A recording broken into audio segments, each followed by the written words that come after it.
Okay, so I'll share my screen, and if you are facing any issue, kindly let me know. Okay.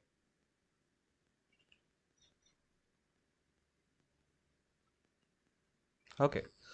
So today we're gonna see an interesting topic, that is a type of analysis, a very basic analysis, and also very important analysis in Answers Workbench. And most of the peoples are willing to learn this analysis also. That is static structural analysis. So in our past session also, when we talk about the 1D or 2D, we do the analysis on static structure. Okay.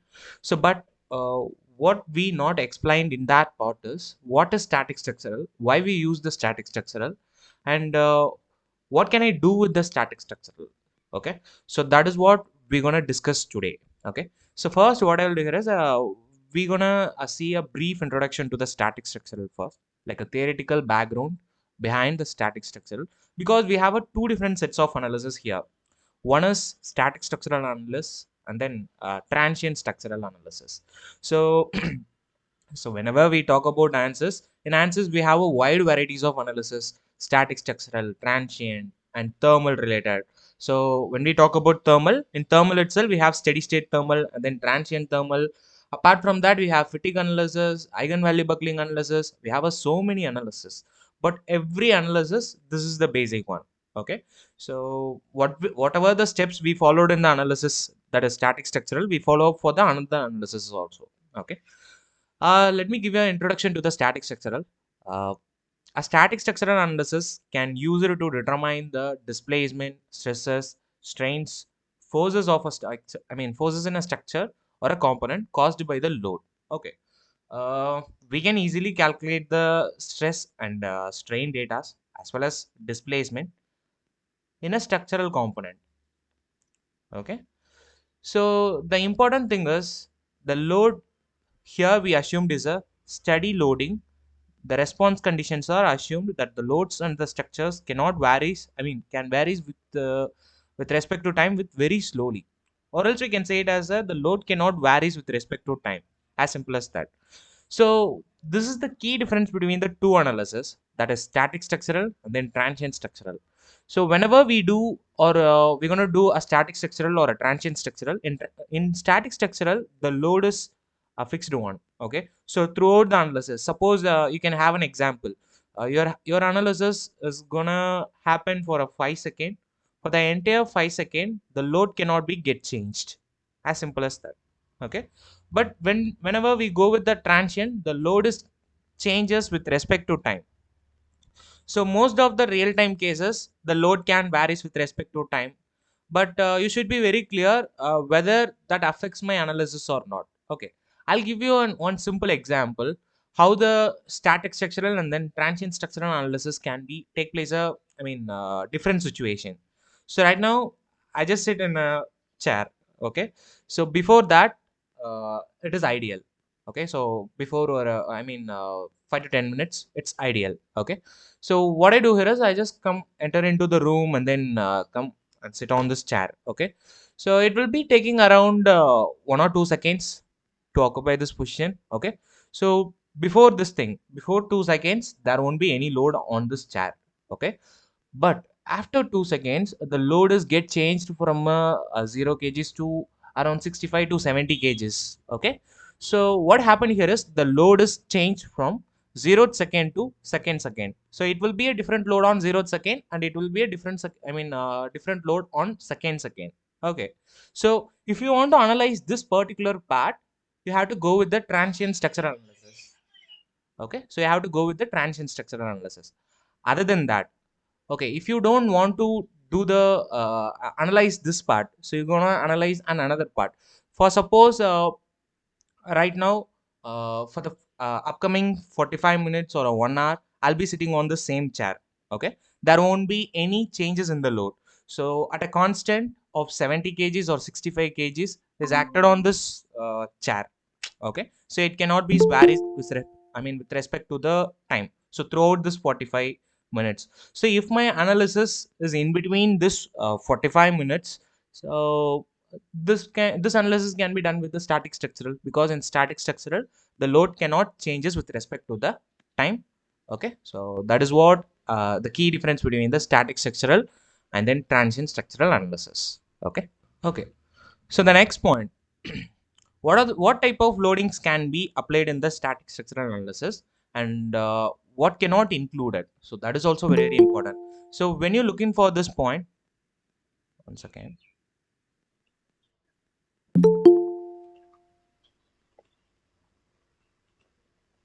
Okay. See here they mentioned that you can't include the inertial and then damping effects. This is very, very important. So what is inertial effects and then damping effects? Most of the people you already studied about this thing, like what is inertia and then damping effects. Okay. So right from the beginning, whenever we try to solve any problem in ANSYS, you can't solve the problem without any proper boundary condition. So that is very, very important. Okay.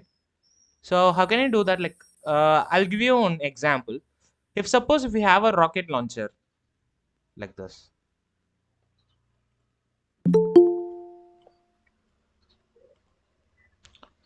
So the thrust. So here the propulsion has happened.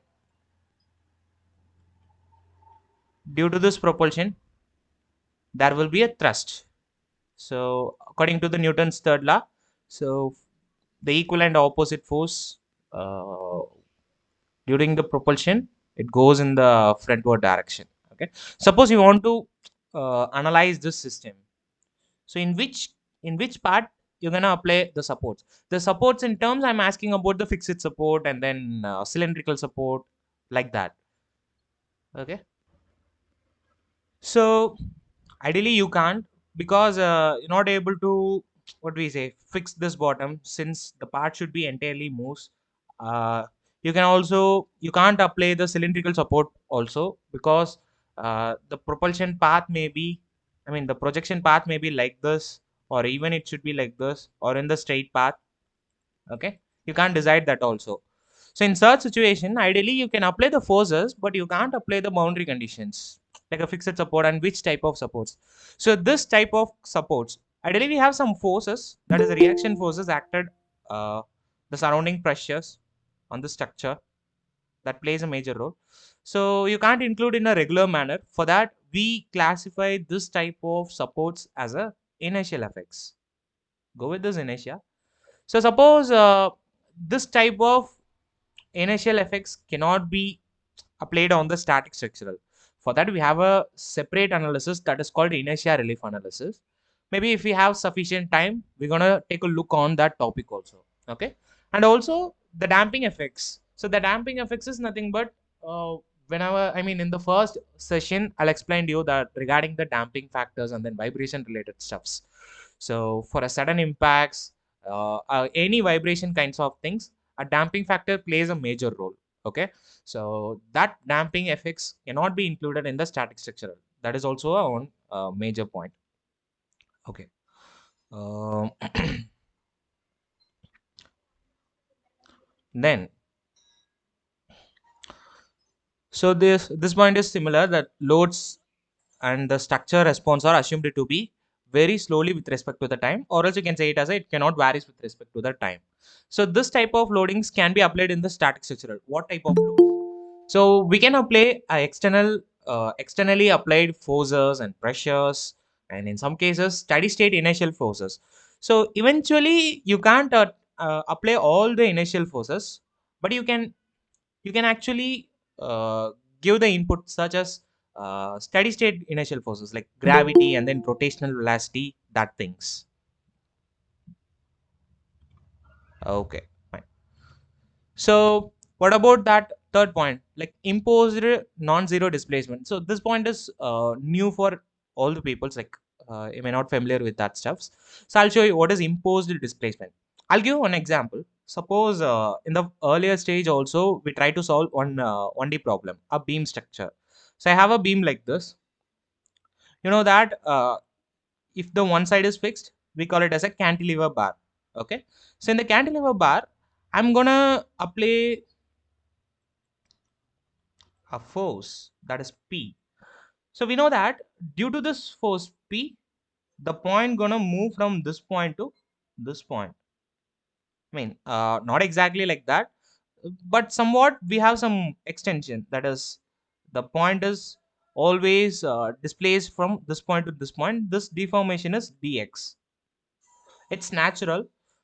During this, I mean, change in the dimension from this point to this point, there will be a induced stress in this model.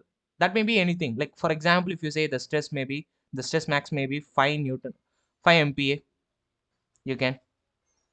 Okay. So the dx may be 5 mm. Just assume this case. The dm may be 5 mm.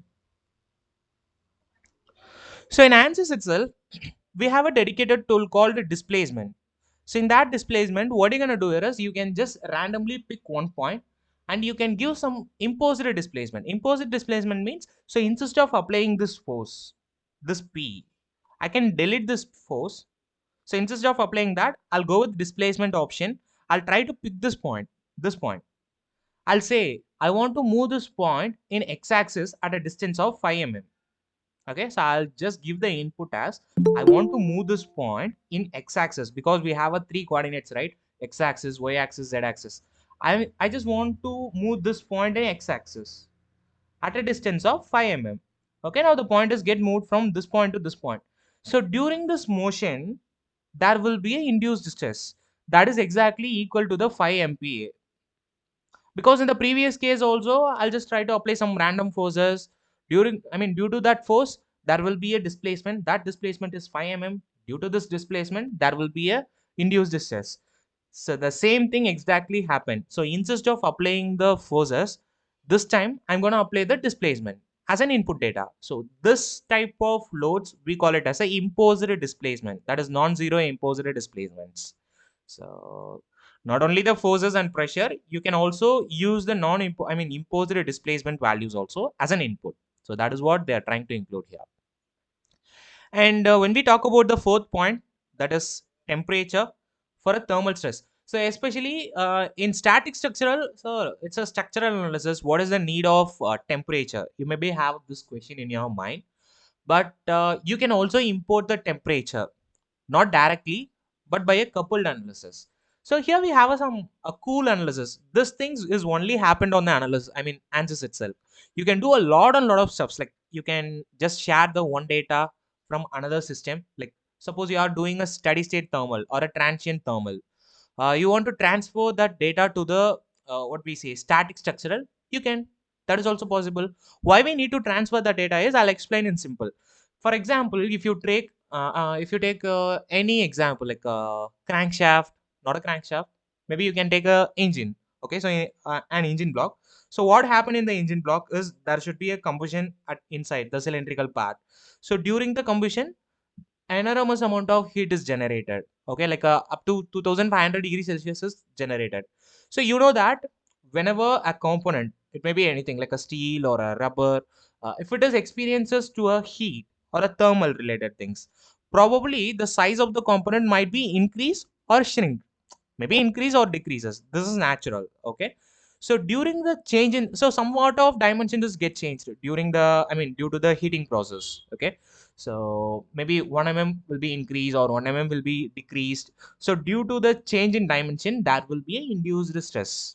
Okay, so this type of stress we call it as a thermal stress. Okay, if you want to calculate that stress, the stress induced due to the changes in temperature, you have to couple a two analysis. One is steady state thermal analysis and do with the static structural analysis. What happened here is the entire data, the solving data from the steady state system will get transferred to the static structural analysis. Okay, that is also possible in ANSYS.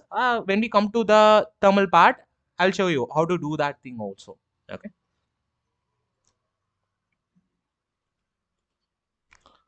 Okay, fine. Then what is the points to remember? This is very, very important. See, for always, whenever we're going to do any analysis, there will be a theoretical part. Why it is very, very important, sir? We are interested is to learn the software is. Why can't we go directly to the software? Okay. So from the early stage, I'll always insist that ANSYS is not about the software. You should be very clear regarding that thing. It's not a designing software. It's all about analyzing software. So how much stuffs you have in your mind, that plays a major role. So the tools can change by tomorrow, day after tomorrow. Maybe they upgraded the versions, some options may be deleted or new options may be included. So it's just a tool, it's just like a calculator. Okay, unless you don't understand the fundamentals, like this stuffs cannot be changes over the years because it's universal truth. Like static structural theoretical parts cannot be changes over the time.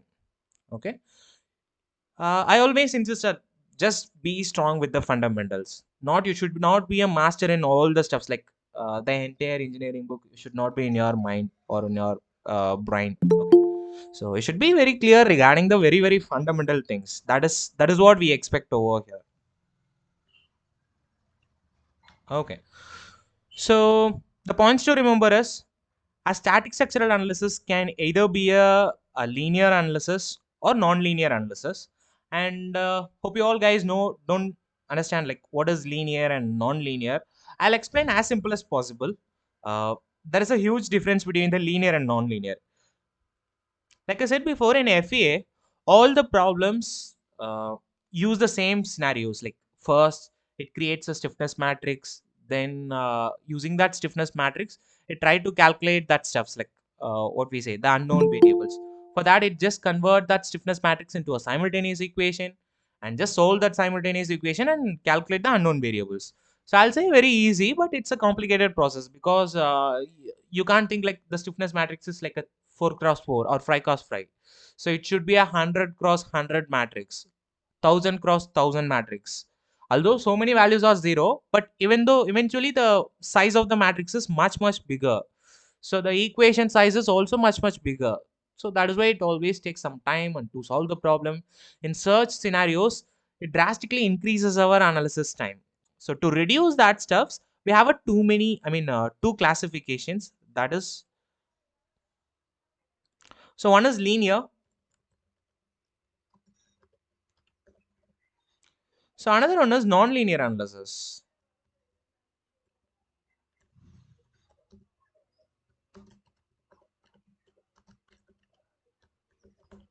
Okay, so what is linear and what is non-linear analysis? Uh, so non-linear analysis is the real-time analysis. Okay, so we'll get a maximum accuracy on non-linear, but it will take a lot of time. Okay, might be a one day it can take. So when we talk about the linear analysis, so the linear analysis has a lot of assumptions. Okay, so can easily execute a problem and give you a quick results, but it not a what we say that much of accuracy is not in that results. But while comparing the time factor, it's very easy to do the analysis. Okay, first you have to go with the what we say a linear analysis, then you can do the non-linear analysis. So how the linear and non-linear can differ?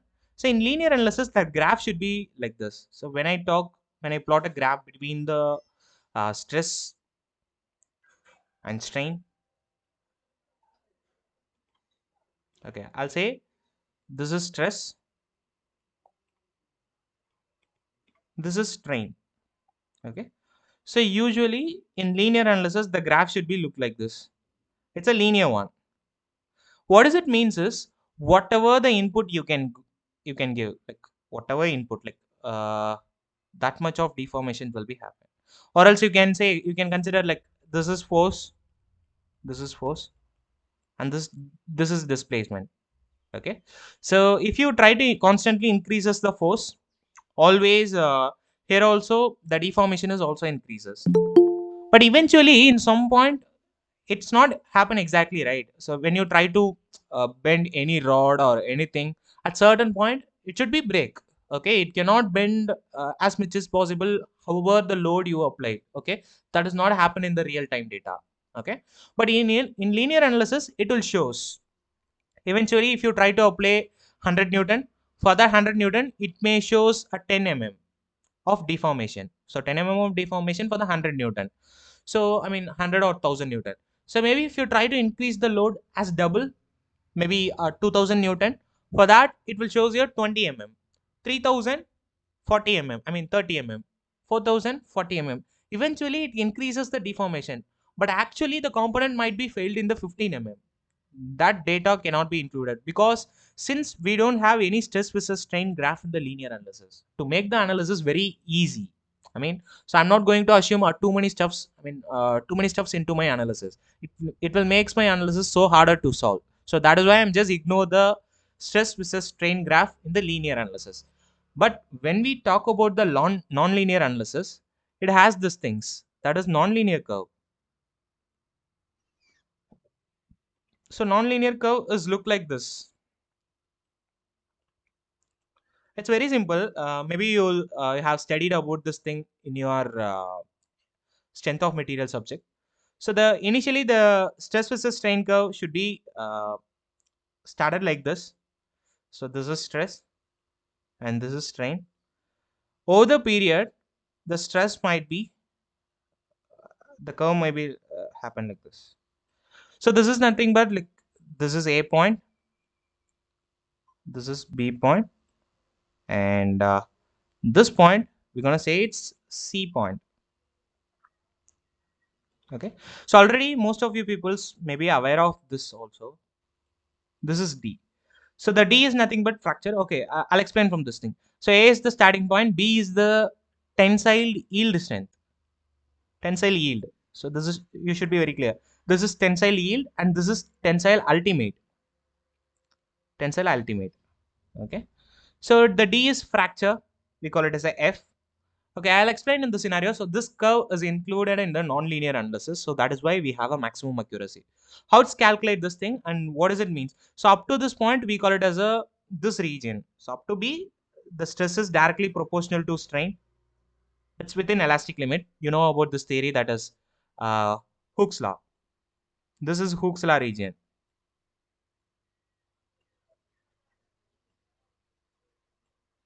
Okay.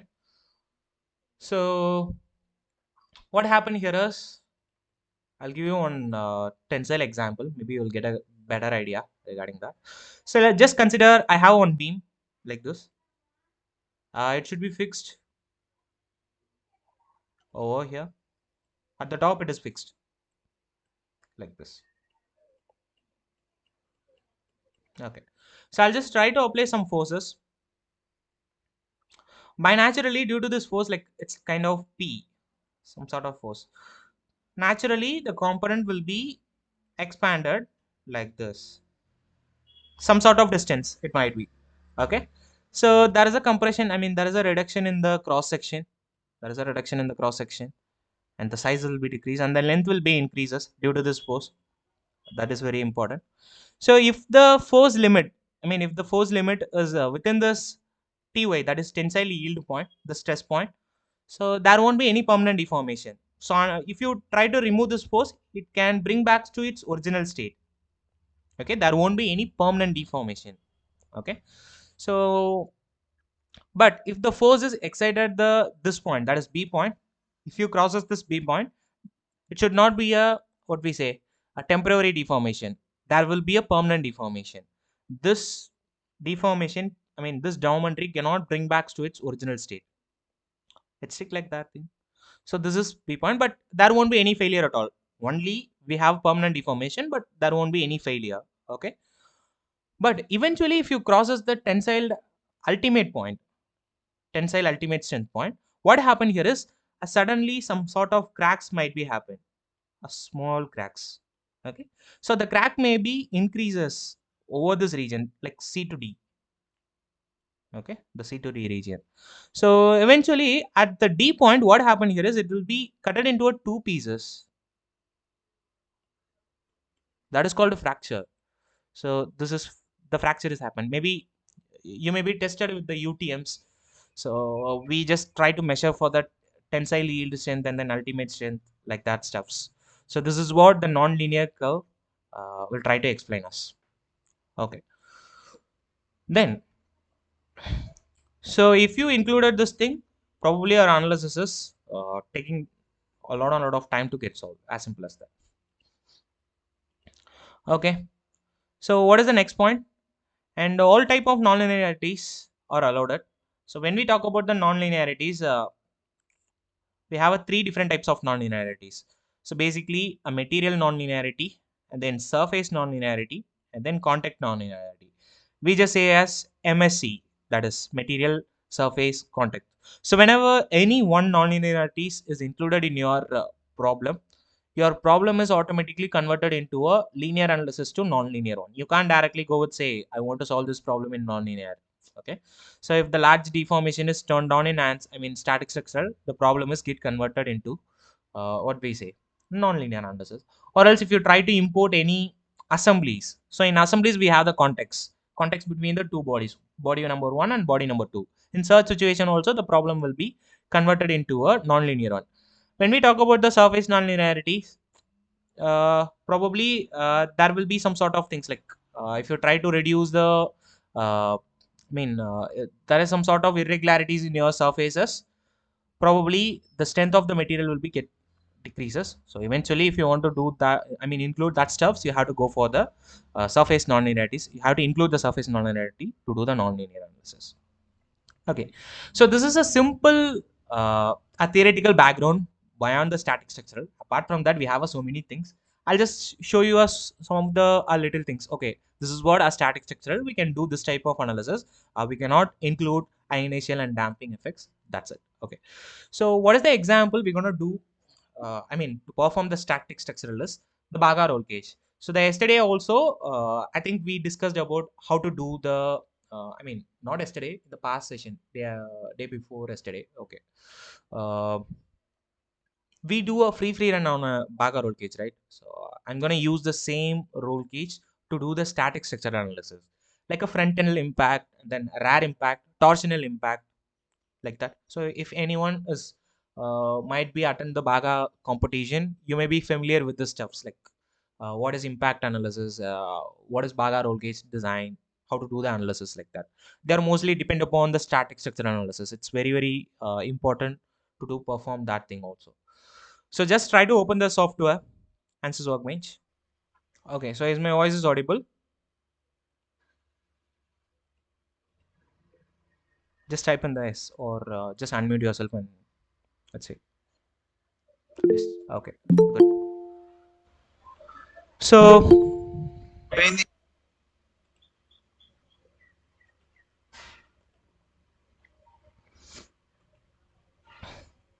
okay, so I just drag and drop the static structural from the analysis system over here. Then just double tap on the geometry. So I don't want to define the engineering data because I'm going to use the static structural as a default material, okay, for this entire analysis. So we know that by default we have the static structural as a standard material. So I just want to import the line body. Go with the files option, import external file geometry. I'll choose a Baga roll cage. Okay, just make sure you're enabling the line bodies option. Unless if you turn on this, the geometry will not get imported over here, and just click on generate. Okay, now the geometry is get imported over here. So right now it's not visible so clearly. I'll just go with the views option and turn off the cross section alignment. Now it's much better. So first step you need to know. So right now we have 37 parts and 37 bodies. I need to convert it as a single entities. For that I'll go with create. There is an option called boolean. Just click on that option and try to apply this thing. Now the 37 bodies is get selected and click on generate. Okay. Now we just convert that 37 parts and 37 bodies into a single one, and right click. I want to change the name as a chases and click on enter. So it's not mandatory, it's just for the aesthetic appearance. And so since it doesn't have any cross sections at all, and we know that we already perform as what we say the free run analysis, right? We are familiar with this thing like this end and this end is not connected with each other. Since I'm not going to do the free run analysis again, so I already know that this two edges is disconnected with each other. So I'll try to join here itself and do the static structural analysis after that. Okay, go with the tools option, uh, connect, edge connect, Okay, try to change the units to millimeters. I'll just try to delete this thing feature. Units, millimeters, tools, and connect. I'll say it's 1 mm. And since it's a T junction, I'll just say it as a interpolator. It asks you for the edges. Just try to pick up the edges. This is what I'm gonna choose. And click on apply. And laterally, just click on generate. Now one connection is get made. And go with the tools option and connections. This edges 1 and 2 and 3 and click on apply and say generate. Okay, since we don't need turn on the T junction interpolator and click on generator. And we already explained what is T junction, what is what we say, the split edges, preserve first, these things. So if you don't watch that thing, just go and watch the previous sessions, that free run analysis.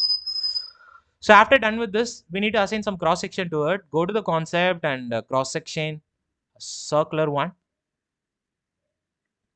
Okay, I'll give a 15, might be. Eventually, if you feel that it's very minimum, maybe we can increase furtherly later. Okay. So we need to apply the cross section. Just choose the line bodies and go with the line body cross sections. I'll choose a circular one. See, eventually at the first, few days when you work with the software might be like difficult for some people. But if you constantly work with this like a day 4 and day 5, it will be much easier.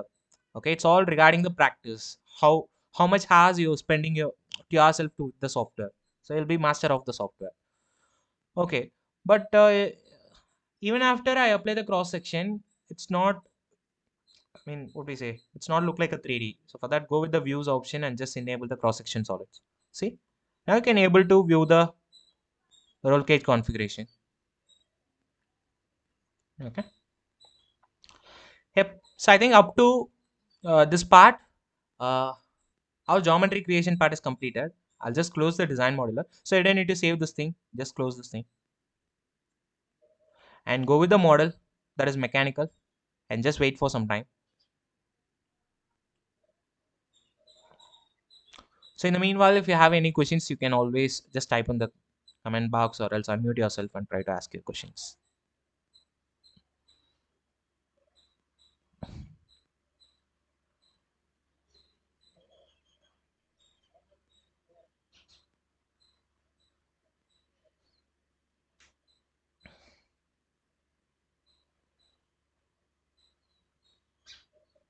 Okay, so now the component is get imported. So until you do the meshing, it's not shown like a what we say a 3D model. Still, it's look like a 1D case. So first, let me check with that chases. Uh, just make sure the material is correctly assigned or not. That is, structural steel is assigned, and if we check the properties, everything has a positive values. If you have any negative values, probably you have to go back to the design modeler and check if there is any discontinuity in our model or not. That's it. So when you're done with this parts, right click and say generate mesh. So it automatically try to discretize your model. You have to wait for some minutes. Now we have a 1D mesh. So this is 1D mesh. It's not a 3D or 2D. Okay, so since we have only 1D bodies, right? Software will always try to create a 1D mesh. Sir, did you upload yesterday's session? Yeah, I just uploaded that. Go and search for it. Not yesterday's session. So up to 4 classes is updated. We'll upload as soon as possible. Today I'll upload another one also.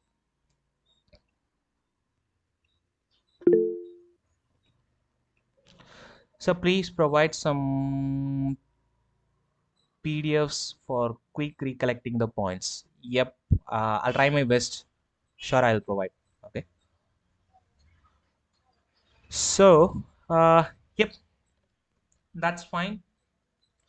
Once you're done with the meshing, just right click and say insert. Okay, I'll tell you the scenarios. What type of analysis I'm gonna do here is I just want to do a front impact analysis and then side impact analysis. What is the front impact analysis? What happened here is when the roll cage is moves in this direction at a particular velocity, just assume that there will be a wall at the end, I mean at the front. So it just hit at the wall. So during that, I mean the collision, what type of effects happened on the roll cage? So that is what I'm gonna do the analysis. Okay. So ideally you can't directly move the roll cage to the wall. So instead of that, what I'm gonna do here is, so when it hits the wall, there will be some sort of forces, the reaction forces, this happened on this edges. So I'm directly given that force to this edges. So instead of hitting this thing, I'll directly assign the force to this front end. Okay, somewhat of force like 10,000 Newton or whatever it is. Okay, this is what. And what about the fixed support? So the suspension system, we have a front end suspension. Here we have two suspensions, and here we have two suspension. That is rear end suspensions. I'm gonna fix that ends. That is very easy. Just right click the static structural and go with the insert. Let me choose the fixed support. Let me choose fixed support and try to pick up these edges, this one and this one and this one and this one, and click on apply. Okay. Then, so when you click on the fixed support, maybe you'll be highlighted that this edges and this end is acted as a fixed support. That means there won't be any movement at all. So, but we need some impact force, right? At the front side, we needed the impact. So right click and say insert. I'll choose force. Let me choose this edge and this because it experiences the what we say, the forces. Okay, not this edge, only this edge, only this bending. Okay, see, can you observe? So will be highlighted in a green color. I'll just try to pick up these edges and click on apply. Now the 5 edges is get selected, but we need to give some sort of values like how much. Like I'll say it's 10,000 Newton. Okay, in which direction? So this time I'm not going to use the component system. Instead of that, I'll go with the vector. So this is my direction. This is my force acting direction.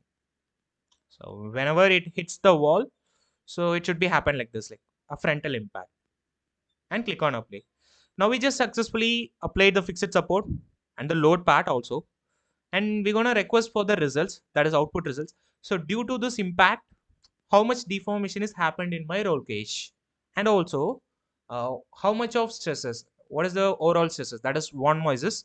And for those who don't know what is von Mises, just go and search for Google because that is very important. So anyways, we are not going to calculate the von Mises here. We just use the beam tool to calculate the minimum and maximum and combined stresses. So after you request for the results, just click on the solve. Okay, so now we have a total deformation like this.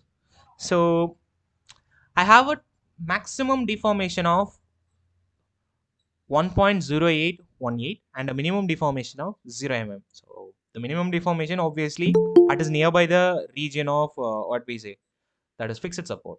Okay, so you don't need to worry about that stuff. So I'll just play the animation. See, it should be look like this.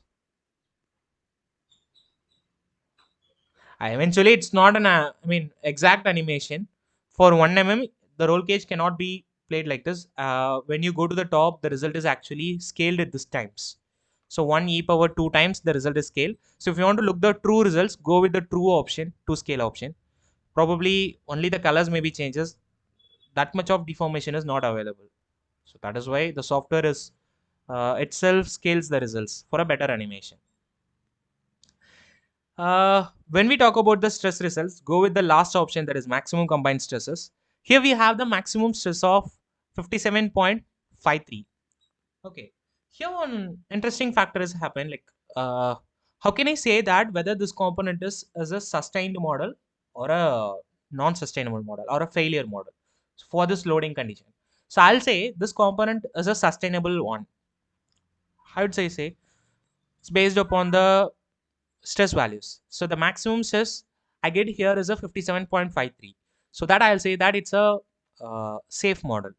If it is crosses some sort of values like 250 I'll say it's not a reliable model. So we need to change the design configuration. Either you want to increase the, what we say, the cross section of the roll cage, or else you need to change the materials also. Okay. So this is basically upon the these things. I'll show you. Yeah, this is what we need. Like, so I'll say that like A point and B point and C point and D point, right? So right now we are using structural steel, that is SS. We know that when the stress values is crosses the tensile yield strength point, there will be a permanent deformation. And after it crosses the tensile ultimate strength point, there will be some sort of cracks, and then the damage is actually propagated. At D point, the fracture is completely happened. It will be broken into a two pieces. But in indices, they don't yet wait for the TU, that is tensile ultimate strength point. So they can easily, if the overall stress is crosses the tensile yield point, they consider, okay, this model is gonna surely fail. Okay, so how can I calculate, I mean, how should I know what is the tensile yield stress point of the structural steel? It's very easy. Just go with the materials option here and click on the structural steel. See, so after I click on the structural steel, here it shows the Young's modulus, Poisson ratios, bulk modulus, shear modulus, everything. I'll go bottom. See, here they mention that the tensile ultimate strength of the structural steel is 460 MPa. The tensile yield stress point is 250 MPa. So we have a limit called 250 MPa for this thing, this material. It's only applicable for this material, like a structural steel. For aluminum, for any other materials, the yield stress point will be get changed. You can easily calculate from here. Just click on that and go below. You have the values and compare that with the maximum stress you get. So when I click on the maximum combined stress, right now it's only has a 57.53 value. Okay, so that means it's around 5 times of values. Eventually, maybe it crosses. Right now it's 10,000. If I try to apply a 50,000 Newton, probably it may not failure. So over the 60,000 or 70,000 for the load, the component can be failed. Okay, this is for the what we say, the frontal impact. So, but what about the side impact? The side impact means nothing, that the force, instead of applying the force on this front end, so you should apply the force on the side impact. I mean on the side. Uh, okay, so if you reduce the mesh sizing, the result will be same, sir. Uh, Not for the 1D analysis, uh, but for in the 2D or 3D cases, the meshing plays a major role. Okay, it's all about the meshing. It's not about the minimum size or maximum size. When you try to give a minimum size of meshing, probably the quality of the mesh will be increases. Maybe it can capture all the volumes for that analysis, but it may not always. You can't be sure by reducing the element sizing, the result will be the same. No, it's not like that thing. Okay. Then I'll show you the side impact also. That is very easy. So instead of, I'll go with this edges, I'll choose this edge, this one, and click on apply. So I'll just apply a 2000 Newton for this thing and just try to solve this problem. Okay, not in this side. Um, okay, 1 second. I'll change the size to maybe this one and click on solve.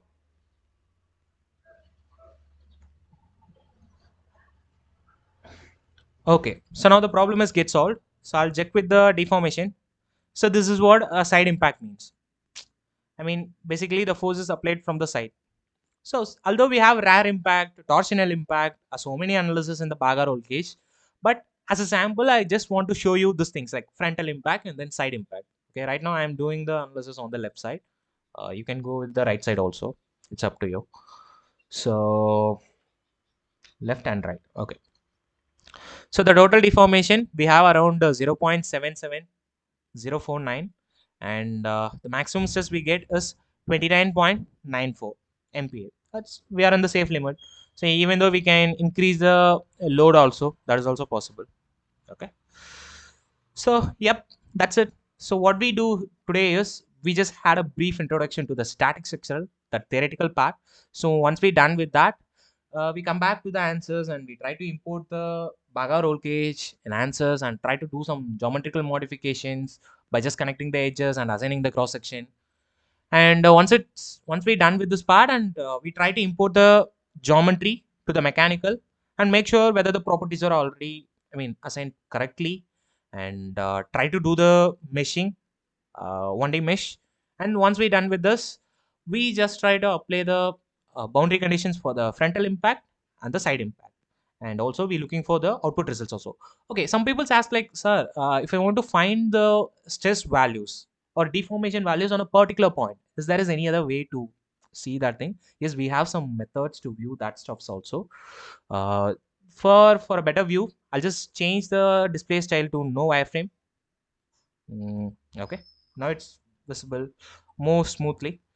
Go with this prop tool. It's very, very easy. So go with the prop tool and I'll pick up the which point I want to view the stress results. Suppose if you want to view the stress results here, just click on the point. That's it. It shows the exact value. So at the bottom, there will be a tabular data will be created for each and every point.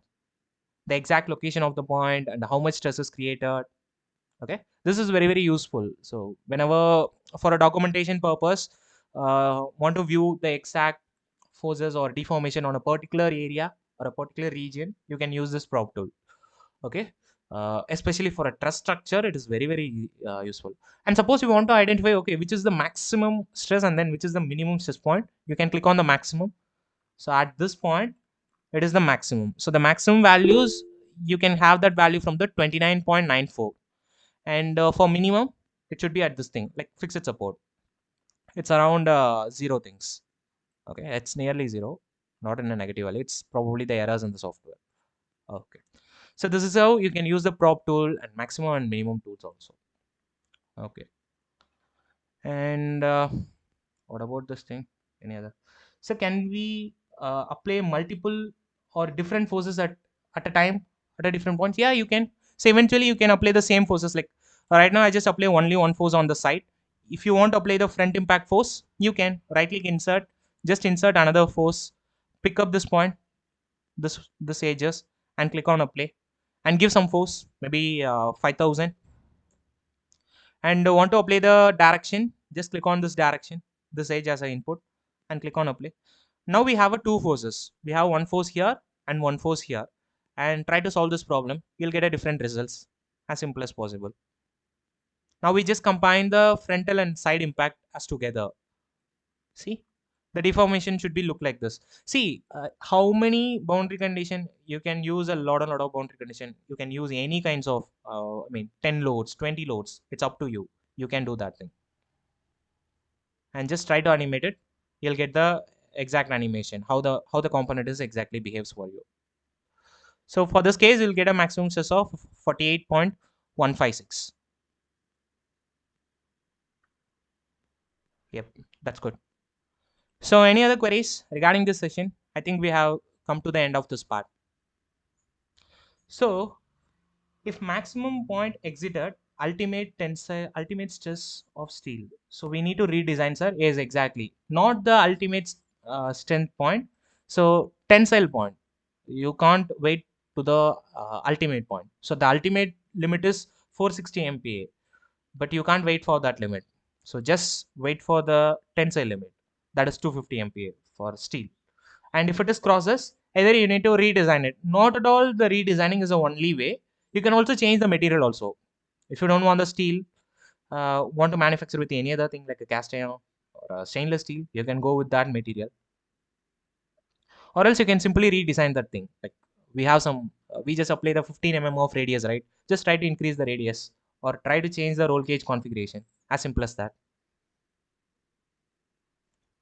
Okay. Any other queries from others? Is it clear, Sri Harsha and Ashwin? Do you get your point?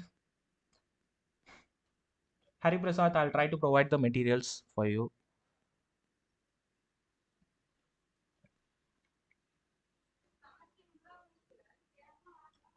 Yes, thanks. Okay, that's good.